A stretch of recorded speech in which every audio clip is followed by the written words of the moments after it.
not the U.S. position.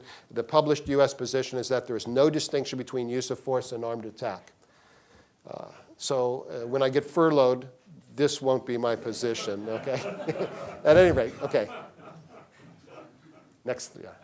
Here's the rule we came up with to deal with this. What is an armed attack? The Nicaragua case told us to look at the scale and effects of an operation to determine if it's an armed attack.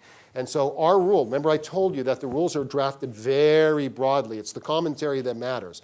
This is the broad black letter rule. I think there's absolutely no question that it reflects international law because we're simply taking a scale and effects test, which doesn't tell you much except what the test is. Okay?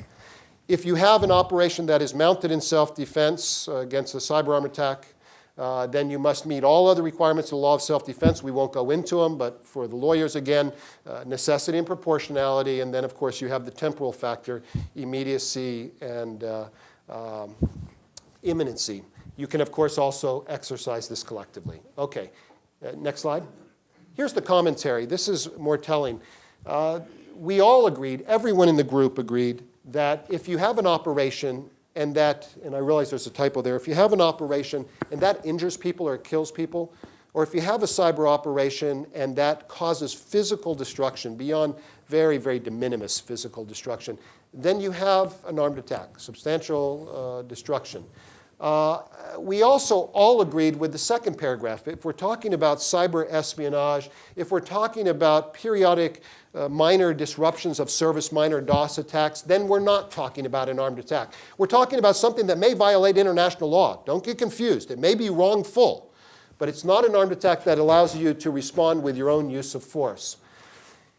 Where we kind of divided in the group is with the third bullet. Some people said, well, you know, you actually have to break things or hurt people. That is the rule. You have to break things or hurt people, or it's not an armed attack. It may be a use of force. It may be some other violation of international law, like intervention. But it's not a use of force to which you can then turn to Cybercom or Air Combat Command or someone to engage the enemy. Others in the group said, you know, it's not really about the nature of the consequences that are caused. It's about their extent. It's about their importance. It's about their gravity. So yes, we all agree, you start breaking things and hurting people, we all agree that's an armed attack. But a minority, a substantial minority of the group said, but it's more than that. You have to look at the gravity. And the example we use, because it's always used, is an attack against the stock exchange,